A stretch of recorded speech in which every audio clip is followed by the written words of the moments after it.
All right, folks, on my way to see Weapons. I have been so pumped for this ever since that first trailer. I've loved the marketing. I really enjoyed Barbarian. Had a couple of issues in there, but I'm curious to see what Cregger is going to be able to do here. Is he going to outdo himself? Is he the next big voice in horror? Are my expectations too lofty? Well, I have to see, but I'll see you on the other side. All right, you saw my out of the theater reaction on the channel. We're like an hour removed. Before I go in and do my actual review, just a few things. I think the storytelling here is something that's really stuck with me since seeing this movie. And I said it in my first reaction. I didn't really know how to feel about the ending just because it doesn't give you maybe all of the information that you require, but just the way that everything is told character by character and building up all of these events to give you what that climactic third act delivered, which obviously I'm not going to talk about in this review, but man, it really came together beautifully. And Zach Cregger has such a unique and distinct voice, such a cool filmmaking style, and what he does with his characters, the way that they interact with each other. And just one more thing, I saw a comparison to Magnolia, if you've ever seen that film, on Twitter. And I found that to be really interesting because it does kind of feel like one of those movies that it may throw a more generic viewer off with the way that it presents all of this information. And then I feel like a lot of people will inevitably walk out not feeling fully satisfied. Like, not a lot of jump scares, not a lot of Conjuring type scares, which I love when they're executed properly, but most of the time they're generic and cliche, and I just felt like at least the journey, not fully the destination, but the journey really avoids those cliches and those tropes that we've seen 1,000 times. And ultimately, man, that part of the movie is oh so satisfying. So I'll go in, think about it more, see you in the studio, but right now, I'm feeling great about Weapons. Every other class had all their kids. But Mrs. Gandy's room was totally empty. So when all but one child from the same class mysteriously vanish on the same night at exactly the same time, a community is left questioning who or what is behind their disappearance. Again, this is written and directed by Zach Cregger from Whitest Kid You Know fame. That's where I knew him from initially, and I love everything about those skits. And so I was pumped for Barbarian. Barbarian was insane. A couple of things that it did maybe showed its hand too early, didn't fully deliver on the interesting premise, but I really enjoyed that movie, and I thought it was a great start for what is potentially like one of those Jordan Peele career trajectories where a guy starts out in comedy and then ends up on this pedestal of horror, and those to me are the best stories. It's funny because comedy and horror are a lot more similar than you think when it comes to execution, and I love that that's been proven time and time again. But this cast, Julia Garner, she's having herself a year from Wolfman to this to obviously I herald his beginning, I herald his end, I herald Galactus. I know I've got a Batman shirt on, but all of these Marvel people, Silver Surfer, Thanos, Wong, and that guy from Ironheart. Who? I'll be honest, I completely overlooked Alden Ehrenreich being in this movie. When I saw him pop up in the film, I'm like, oh. And then he gets his own little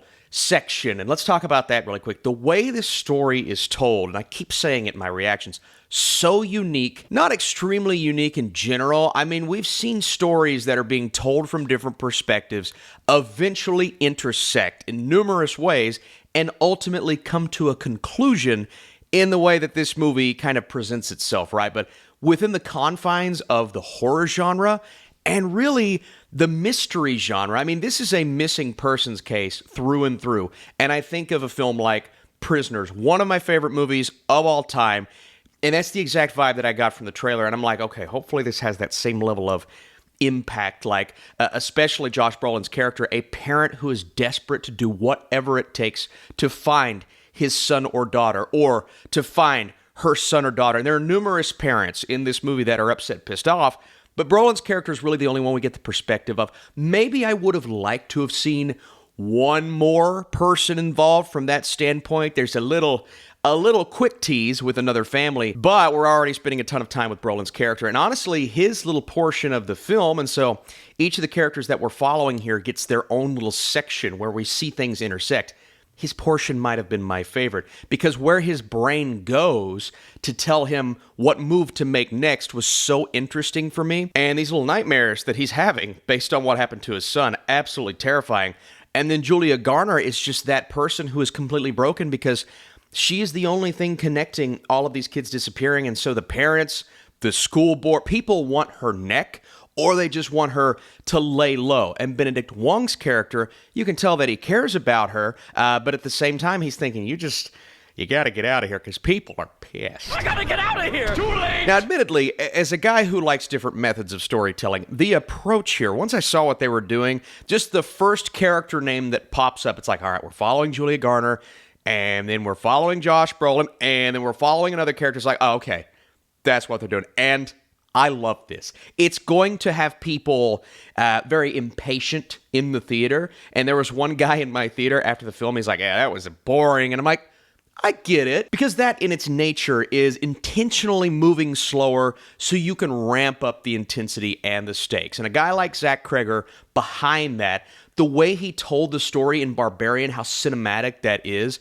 and then using this approach to do something similar, albeit a very different movie. This is not really anything like Barbarian from a story standpoint. It's just that specific style, the look and feel, that's similar, but the approach here is much different. And I feel like some people are going to be frustrated with that, while others completely on board. I was on board. So if that's something that you love, you're going to be really into this. Even when they got into the other stories, seeing this lone child left in the classroom, how someone would handle that of that age was just awesome. So the mystery, the underlying element here is devastating in itself. As a dad, whenever I see something happen to kids, it's always devastating, like the most heartbreaking thing that you can see as a parent. And so, and I know this is just a movie, right? Even though the trailer says based on a true story, obviously it's not. So that in itself is scary. And I've seen a few complaints here like, the jump scares didn't have me, pouncing out of my seat. I wasn't crying in the corner of the theater, like holding my girlfriend and boyfriend. I was scared. Here's my approach. Everyone's going to be different. It takes a lot for a movie to scare me personally.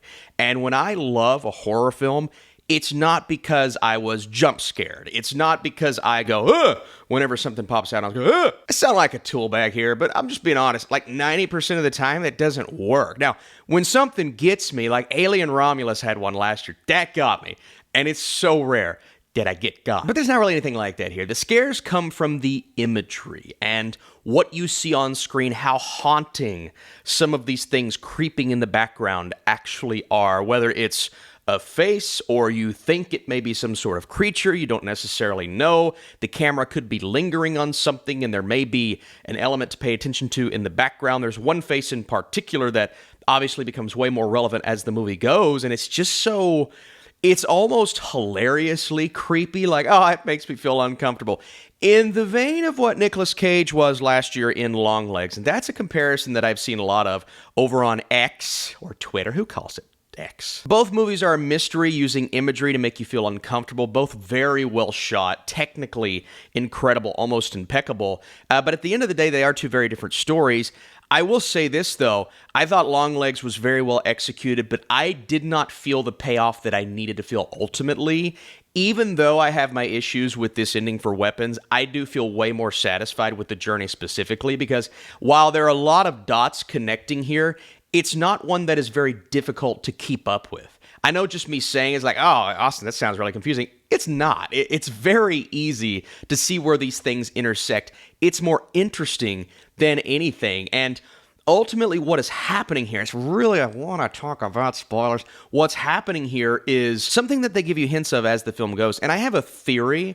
If you guys want to see me talk about this in a separate video, I will, based on some of the Easter eggs given to us, whether it be something happening in the background or a line of dialogue, as to how that, or maybe why that ending happened the way that it did, and what the purpose of all of this was, because I see a lot of people struggling with trying to figure out the purpose. I am one of those people, especially walking out of the theater thinking that ending, 99% of this movie works so well, and then we cut to credits, and it's like, was that not satisfying enough? Like, what did I expect to come from that ending more so than what we actually got? What do you mean?